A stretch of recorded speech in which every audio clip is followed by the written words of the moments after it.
Comets are flying around through space, but they're always losing material. That's what makes the tail on a comet. You know, the stuff is blowing off. They only last about 10,000 years. Because you can't just keep losing and losing. You know, pretty soon it's gone. It's kind of like your checkbook. See, if your outgo exceeds your income, your upkeep will be your downfall every time. Well, comets are losing material. They last about 10,000 years, and poof, they're gone. I mentioned in the seminar one time that comets indicate the solar system is less than 10,000 years old. And this one atheist went home and devoted an entire website to me, an anti-Hovind website. There are now over 400 anti-Hovind websites. I'm so proud of myself. Hey, the Bible says we're supposed to be the salt of the earth. Salt irritates. If you're not irritating somebody, you're not doing it right, folks, okay? I offer to debate all those guys any day with half my brain tied behind my back, just to make it fair. They don't want to do that, though. They all want to get me into an email debate. I say, fellas, I type 12 words a minute with 19 mistakes. I get 1,000 email a week. I'm not about to get into an email debate with anybody. Okay, I can barely got enough time to sleep and eat. It's a busy life around my place. But if you want to debate me publicly, anytime, anywhere, all of you together, if you got an anti-Hovind website, put up or shut up. You just pick your spot. I'll take them all on, in Christian love, of course. But this guy on his website said, Hovind, don't you know the reason we have new comets, we have comets still, is because new ones are coming in from the Oort cloud. That's their answer to why we still have comets. He said in the 1950s, a Dutch astronomer named Jan Oort proposed, that means he hoped, he wished, he prayed, that there was a great shell of comets out there putting new ones in all the time. He said this Oort cloud is 50,000 astronomical units away. Well, in case you don't know, an astronomical unit is the distance from the sun to the earth. That is called 1 astronomical unit. It's real hard to see Pluto without an incredibly good telescope, and Pluto is 39.44 astronomical units away. You certainly cannot see a comet that is 50,000 astronomical units away. See, actually, nobody's ever seen the Oort cloud. Oort never saw the Oort cloud. The whole thing is based on a mathematical mistake. There is no Oort cloud. But this scoffer said, if you want to use the comet argument, it's up to you to prove beyond a reasonable doubt that the Oort cloud and other sources don't exist. Now, slow down a minute, Dave. How do you prove the non-existence of anything? What he's trying to do here is called shifting the burden of proof. The liberals are really good at doing this on us, folks. It's so easy to shift the burden of proof. I'll show you how easy it is. Watch this. Suppose I said, watermelons are blue on the inside until you cut the skin. Prove I'm wrong. If all I have to do is make up a story and you got to prove it's wrong, I can keep you busy the rest of your life, can't I? And if all they got to do is make up a story about an Oort cloud and I got to prove it doesn't exist, I mean, come on, that's not how science works. You got to prove it does exist. What we know is we do have comets. We know they don't last long. We know the Bible says 6,000 years. I don't have a problem with the comets. But he's trying to make it look like I've got a problem with the comets. No, no, Dave, you got the problem with the comets. I don't have a problem at all. They fit fine with my theory. The Bible says the heavens declare the glory of God. Evolution theory has the sun and stars coming before the earth.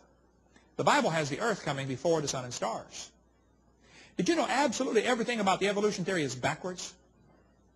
I have Christians all the time say, don't you think God could have used evolution? I say, well, first, that's not what the Bible says. Second, you got a retarded God who can't do it right first time. He's got to practice. Thirdly, your God's cruel and ruthless, uses suffering, misfits, and death. You got a different God than I do. I'm sorry. Okay, no, God did not use evolution to get us here. We cover a whole lot more on that on video number 7 about the theistic evolution disposition. Everything's backwards. You know, the Bible has the earth before the sun. Evolution has sun before the earth. The Bible has oceans before land. Earth evolution has land before oceans. We can go on all day about the differences between these two theories. They are not compatible. Don't pretend that they are. They're not. They're incompatible. They're opposites. The psalmist said, when I consider thy heavens. Hey, kids, he says when, not if. You do yourself a favor to shut off that TV once in a while and go out and consider the heavens. Parents, if your kid likes laying in the yard looking at the clouds or looking at the stars, just leave him alone.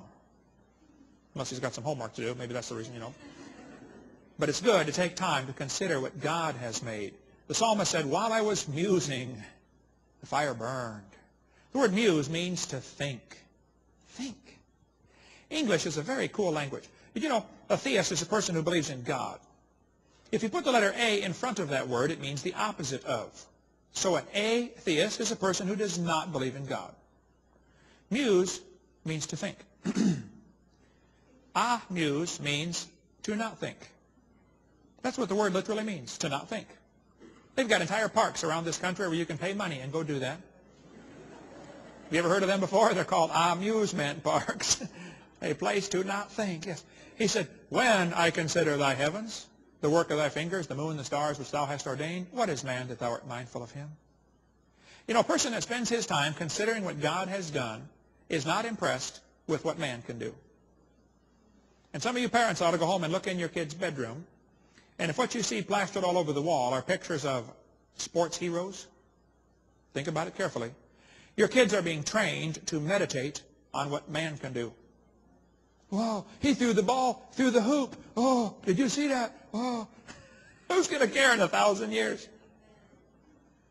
Who's going to care in 20 years? Does anybody know who won the Super Bowl 10 years ago? Does anybody care? It doesn't matter. All those grown men out there fighting over that one ball, they can all afford to go buy their own. We get all excited over dumb stuff. Who's going to care in 1,000 years? It's been estimated there's enough stars that everybody on earth can own 2 trillion of them to yourself. Go spend some time looking at them. We could talk a long time about the stars. We'll cover more on that on video number 7 about the stars. How do we see the light? You know, billions of light years away. Yeah, we got a long answer on that in video 7.